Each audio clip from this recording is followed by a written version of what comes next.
Hello students, आज की class में आपका स्वागत है। खनन प्रक्रिया क्या है? किसी भी देश के या राज्य के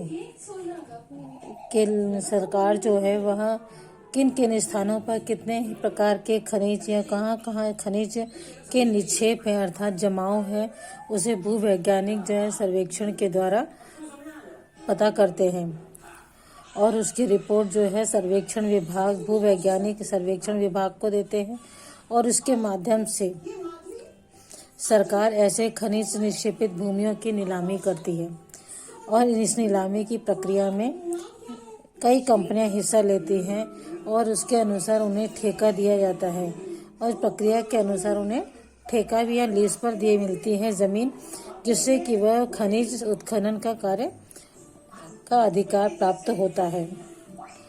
कुछ भारत में कुछ महत्वपूर्ण खनिज जो हैं वो इस सारे विश्व में जो है कौन कौन से खनिज हैं उसके कुछ खनिजों के बारे में यहाँ पर दिया गया है और उसके उपयोग क्या है।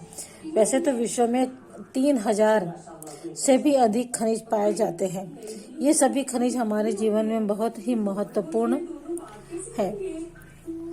भारत में खान और खनिज विकास विनियमन एक्ट 1957 के अनुसार खनिजों को 4 वर्गों में बांटा गया है। पहला परमाणु खनिज, जिसमें यूरेनियम और थोरियम आता है। दूसरा ऊर्जा खनिज, जिसमें कोयला, खनिज तेल और प्राकृतिक गैस आती है। तीसरा है धात्विक खनिज, जिसमें लौह अयस्क, बॉक्साइट, क्रोमाइट, मैग्नीज, तांबा, सोना, चांदी आदि आता है। चौथा है गौण या आधात्विक खनिज, भवन निर्माण कार्य में आने वाले खनिज जैसे ग्रेनाइट, हीरा, संगमरमर, चूना पत्थर, कंकड़, बालू, इमारती पत्थर, ये सभी शामिल हैं। खनिजों के गुणधर्म एवं संरचना के आधार पर खनिजों को 2 वर्गों में बांटा गया है। पहला धात्विक खनिज है और दूसरा अधात्विक खनिज है। धात्विक खनिजों में को फिर 2 वर्गों में बांटा गया है। ऐसे खनिज जिसमें लोहे का अंश पाया जाता है और दूसरा है जिसमें लोहे का तत्व नहीं पाया जाता है, जैसे लौह अयस्क, मैग्नीज, क्रोमाइट, पाइराइट, टंगस्टन, निकल और कोबाल्ट। दूसरा ऐसे खनिज है जिसमें लोहे का अंश नहीं होता है, जैसे सोना, चांदी, तांबा, सीसा, बॉक्साइट, चीन, मैग्नीशियम आदि। अधात्विक खनिजों में धातुएं नहीं होती हैं, जैसे चूना पत्थर, अभ्रक, जिप्सम आदि। खनिजों का वितरण भारत में प्रमुख खनिज जो हैं संसाधन इस प्रकार है: लौह अयस्क, कोयला, क्रोमाइट, मैग्नीज, टंगस्टन, बॉक्साइट, तांबा, सीसा, पेट्रोलियम, यूरेनियम आदि। सबसे पहला महत्वपूर्ण खनिज है लोहा, क्योंकि लोहा जो है सभी उद्योगों की आधारशिला रखता है, चाहे वह छोटा उद्योग हो चाहे बड़ा उद्योग हो। लौह अयस्क से कच्चा लोहा तथा कई इस्पात तैयार किए जाते हैं। इसमें कहने में अतिशयोक्ति नहीं है कि आधुनिक विकास का आधार जो है लोहा ही है। वर्तमान में जो औद्योगिक विकास हो रहा है उसका महत्वपूर्ण आधार जो है लोहा है, क्योंकि लोहे से इस्पात और इस्पात से अन्य वस्तुएं बनाई जाती हैं। बड़ी बड़ी मशीनें और एक छोटे से छोटे छर्रे तक बनाए जाते हैं लोहे से। घर में भी हम अगर देखें तो अपने चारों ओर हम लौह खनिज के पदार्थों से ही घिरे हुए रहते हैं। घर में दरवाजे की कुंडी से लेकर के बर्तन तक सभी कुछ लोहे के से ही बनते हैं। तो इस प्रकार लोहा जो है हमारे यहाँ हमारे लिए अत्यंत आवश्यक है। वो इस कारण भी है क्योंकि यह कड़ा होता है। लोहे को अगर इस्पात बनाया जाता है तो इस्पात जो है लोहे से ज़्यादा कड़ा होता है और इसी से ही बढ़ाया जाता है। और लोहे में एक विशेषता होती है, रासायनिक विशेषता है, जो उसे कि इसकी मजबूती को या कड़ेपन को घटाया और बढ़ाया जा सकता है। इसमें अन्य धातुओं के मिलावट से अनेक प्रकार से वस्तुएं तैयार की जा सकती हैं। धातु की मात्रा के अनुसार लोहा जो है इसमें 4 प्रकार में बांटा गया है। हेमेटाइट, जिसमें 70% लोहा होता है। मैग्नेटाइट, जिसमें 70.4% होता है। लाइमोनाइट, जिसमें 59.63% लोहा होता है।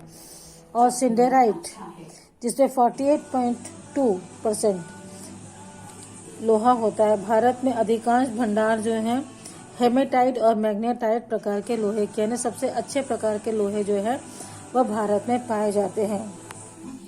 और इसका अनुमानित भंडार जो है 1 अप्रैल 2010 में 1788 करोड़ टन है।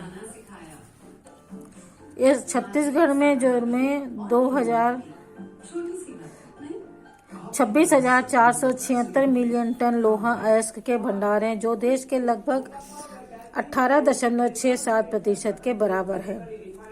और छत्तीसगढ़ जो है लोहा अयस्क उत्पादन में तीसरे स्थान पर है। राज्य के उच्च कोटि का लोहा अयस्क के भंडार बैलाडीला को माना जाता है। इसके अलावा दंतेवाड़ा, दुर्ग, कांकेर और राजनांदगांव में भी लोहा अयस्क संचित है।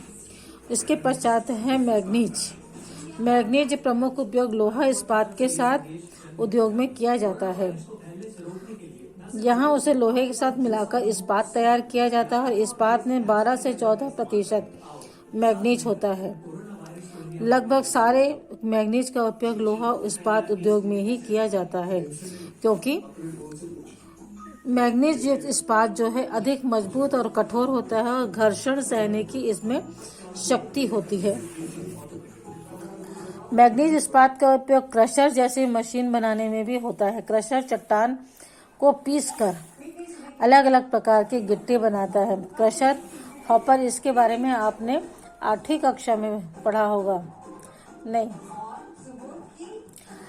पिछली कक्षाओं में आपने इसके बारे में पढ़ा। यह सीमेंट उद्योग के लिए एक उपयोगी मशीन है, जिसमें चूना, पत्थर और बड़े बड़े चट्टानों को पीसने का कार्य किया जाता है। इसी क्रशर में जो है बड़ी बड़ी चट्टानों को पीसा जाता है, टुकड़े किए जाते हैं, गिट्टी बनाई जाती है। और मैग्नीज का प्रमुख उपयोग कांच तथा मिट्टी के बर्तन, प्लास्टिक फर्श और टाइल्स, ग्लास, वार्निश तथा शुष्क बैटरी सेल बनाने में किया जाता है। भारत में मैग्नीज अयस्क के कुल अनुमानित भंडार हैं 1 अप्रैल 2010 के अनुसार 43 करोड़ टन है। सर्वाधिक मैग्नीज जो के भंडार जो है उड़ीसा, कर्नाटक और मध्य प्रदेश में है। छत्तीसगढ़ के बिलासपुर जिले में 516.66 मिलियन टन उच्च कोटि के मैग्नीज अयस्क के भंडार है। इसके बाद देखते हैं क्रोमाइक अयस्क एकमात्र अयस्क है जैसे क्रोमाइट है मैग्नीज की तरह यह भी इस्पात बनाने के लिए लोहे के साथ उपयोग में आता है। क्रोमियम की थोड़ी मात्रा से में 3% मिलाने पर रेती, आरी, कुल्हाड़ी और हथौड़े आदि बनाने के लिए कठोर इस्पात बनता है। इसमें थोड़ी मात्रा में 12 से 15% मिलाने पर उसमें ऊष्मा सह घर्षण और संरक्षण सह इस्पात बनता है। इसका उपयोग रसोईघर के बर्तन, छुरी, कांटा, मशीन की बेयरिंग्स आदि बनाने में किया जाता है। वायु तथा अम्ल के द्वारा क्षरण होने को सहने की क्षमता आती है। क्रोमियम अगर लोहे में मिलाया जाए तो उसमें जंग नहीं लगता है। अगर कच्चा लोहा रखा जाएगा तो उसमें जंग जल्दी लगता है। क्रोमियम के साथ टंगस्टन और कोबाल्ट और आदि भी मिला करके मशीन के पुर्जे इत्यादि बनाए जाते हैं। 2010 के अनुसार इसके भंडार जो है 20.3 करोड़ टन आंका गया है और इसे उड़ीसा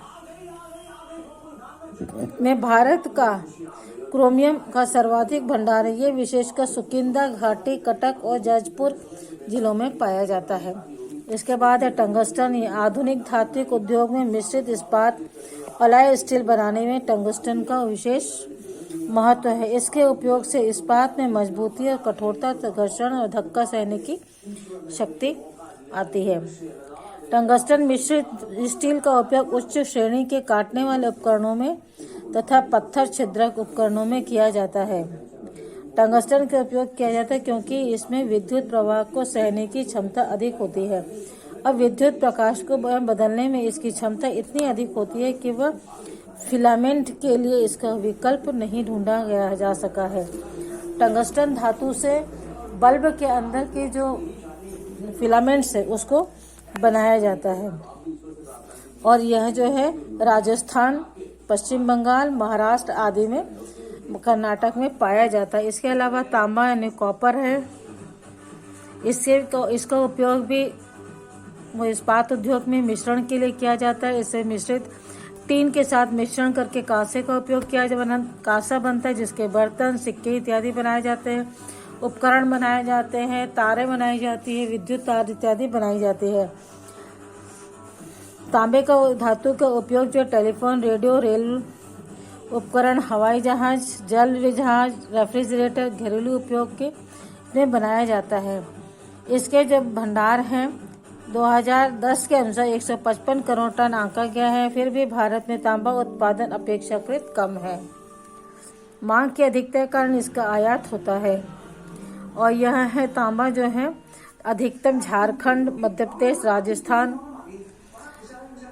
आदि स्थानों में पाया जाता है और कुछ मात्रा में गुजरात, कर्नाटक, आंध्र प्रदेश, उड़ीसा और उत्तर प्रदेश, सिक्किम, मेघालय आदि स्थानों पर भी पाया जाता है।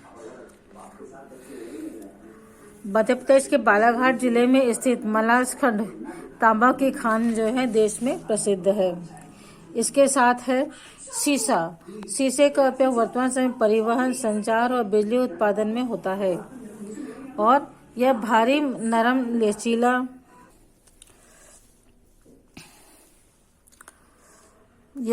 और लचीला होता है। सीसा परिवहन और संचार, बिजली उत्पादन में इसका उपयोग होता है। विद्युत उपयोग के लिए, संचालन के लिए बैटरी में इसका उपयोग किया जाता है। तार बनाने में इसका उपयोग होता है और रसायन उद्योग में इसका उपयोग किया जाता है। भारत में सीसा अयस्क के कुल अनुमानित भंडार 1 अप्रैल 2010 के अनुसार 1 करोड़ टन आंका गया है। राजस्थान में इसका सर्वाधिक भंडार स्थित है। बॉक्साइट एल्यूमीनियम धातु का प्रमुख स्रोत है। भारत में बॉक्साइट के प्रचुर भंडार हैं। भारत में भूगर्भिक सर्वेक्षण विभाग के अनुसार 2010 में कुल भंडार का 348 करोड़ टन आंका गया है। देश के कुल अनुमानित भंडार लगभग आधा उड़ीसा राज्य में प्राप्त होता है। इसके अलावा आंध्र प्रदेश, गुजरात और छत्तीसगढ़, महाराष्ट्र में बॉक्साइट के भंडार है। उड़ीसा के कालाहांडी में, संबलपुर, क्योंझर जिले में, आंध्र प्रदेश में विशाखापट्टनम जिले में, मध्य प्रदेश के शहडोल, मंडला आदि जिलों में पाए जाते हैं। और छत्तीसगढ़ में इसके भंडार है। सरगुजा, बलरामपुर, रामानुजगंज और कोरबा में बॉक्साइट की खदानें हैं। कोयला ऊर्जा का प्रमुख स्रोत है। पारंपरिक ऊर्जा के स्रोत में रूप में कोयला जो है वर्षों से उपयोग में होता आया है, परंतु वर्तमान में अधिक प्रदूषण के कारण इसका उपयोग घरेलू उपयोग के लिए कम हो गया है। वर्तमान में इसका उपयोग जो है औद्योगिकरण के लिए अधिकतम किया जाता है। पहले कोयले से रेलगाड़ियां भी चलाई जाती थी, घर में उपयोग होता था, किंतु वर्तमान में यह उद्योगों में भी कम ही इस्तेमाल होता है। अब इसका उपयोग ताप बिजली बनाने में अधिक किया जाता है। लोहा गलाने में, इस्पात को बनाने में इसका अधिक उपयोग होता है। भाप संचालित इंजन में इसका उपयोग रेलगाड़ी खींचने, जहाज चलाने व कारखाने मशीनों में के लिए किया जाता था, लेकिन कोयले का बिना संभव नहीं हो पाता। वर्तमान में कोयले का उपयोग मुख्य रूप से बिजली उत्पादन में किया जाता है। भारतीय भूगर्भिक सर्वेक्षण विभाग के अनुसार 2006 में अनुमान लगाया गया कि 12,000 मीटर की गहराई तक कोयले के तहों का लगभग 253 अरब टन कोयला संचित है। विश्व के कुल अनुमानित भंडार का केवल 1% है। यह मुख्यतः बिटुमिनस प्रकार का कोयला है, जो उत्तम प्रकार का नहीं है।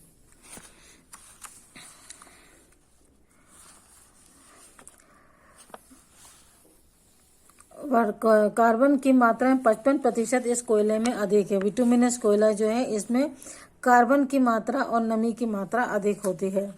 इस कारण भारत में प्रति वर्ष जो है 15 से 20 करोड़ टन कोयले का आयात करना पड़ता है। भारत में जो कोयला है वह दामोदर घाटी में, सोन घाटी, महानदी घाटी और गोदावरी घाटी में अधिकतम पाया जाता है।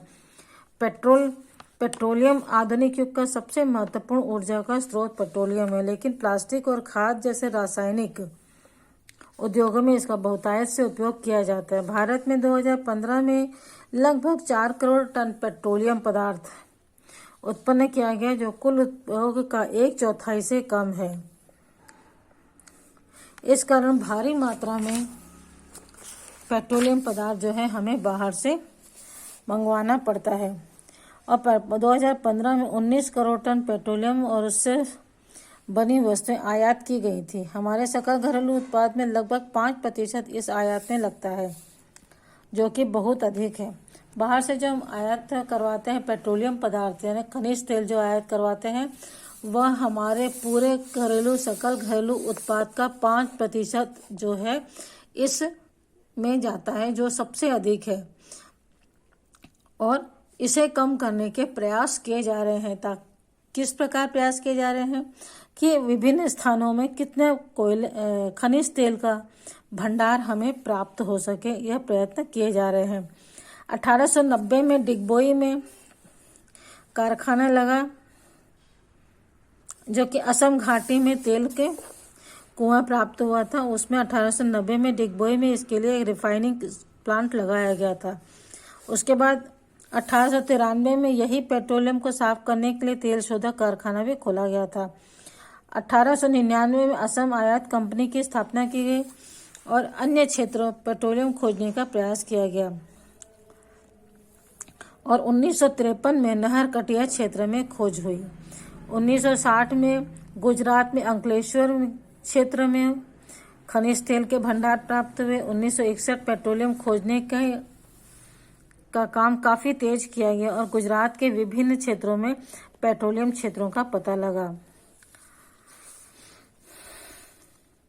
साथ ही असम में भी कई क्षेत्र और ढूंढे गए, परिणाम तो उत्पादन में तेजी से बढ़ा और 1961 में 513,000 टन से बढ़ करके 1975 में 6,311,000 टन हो गया था।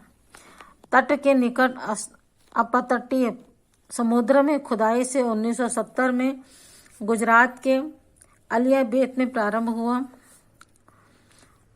और 1975 में मुंबई हाई का पता लगा और अगले वर्ष यहां से भी उत्पादन शुरू किया जा सका। लगातार प्रयत्नों के चलते अब यहां पर पेट्रोलियम पदार्थों का उत्पादन में बढ़ोतरी हुई है, परंतु फिर भी पूरे देश के अनुमानित भंडार जो है जहां से उत्पादन किया जा रहा है प्रतिवर्ष, वह कम है खनिज तेल का। हमारे देश में खपत ज़्यादा है खनिज तेल की, इस वजह से हमें बाहर से पेट्रोलियम पदार्थ जो है आयात करने पड़ते हैं। यूरेनियम और थोरियम ये दोनों जो है नाभिकीय और परमाणु ऊर्जा के प्रमुख स्रोत हैं और भारत में अभी इनकी खपत जो है बहुत सीमित होने के कारण भारत में आयात करना पड़ता है। इसका जो उत्पादन अभी सीमित है, परंतु इस कारण हमें बाहर से इन खनिज पदार्थों का आयात करना पड़ता है। पिछले कुछ वर्षों में कर्नाटक के तुम्मलपल्ले और भीमा नदी घाटी में विपुल भंडार खोजे गए हैं और थोरियम भी केरल की समुद्र तट की रेत में पाया जाता है। थोरियम वहां से भी प्राप्त करने की कोशिश की जा रही है। खनिज की विपुल मात्रा में पाया जाता है। परमाणु संयंत्र में थोरियम का उपयोग बढ़े क्योंकि भारत में खनिज विपुल मात्रा में पाया जाता है। परमाणु ऊर्जा के स्रोतों पर केंद्र सरकार का पूर्ण नियंत्रण है और इसका खनन भी केवल केंद्र सरकार के उपक्रम कर सकते हैं। खनन की प्रक्रिया को हमारी सरकार ने निजी हाथों में सौंपने का प्रयास किया है कि बाहर की कंपनियां, निजी कंपनियां आए जो कि अपना धन और टेक्नोलॉजी दोनों का उपयोग से खनन कार्य को करें, किंतु थोरियम और यूरेनियम के खनिज जो है इसको निकालने का कार्य जो है, खनन का जो कार्य है, केंद्र सरकार ने केवल और केवल अपने हाथ में नियंत्रण में रखा है क्योंकि यह बहुत ही आवश्यक और कीमती खनिज है जो कि परमाणु ऊर्जा और नाभिकीय ऊर्जा में काम आता है। तो बच्चों, इस वीडियो में इतना ही। आगे की वीडियो में हम इसके आगे देखेंगे। Okay, bye.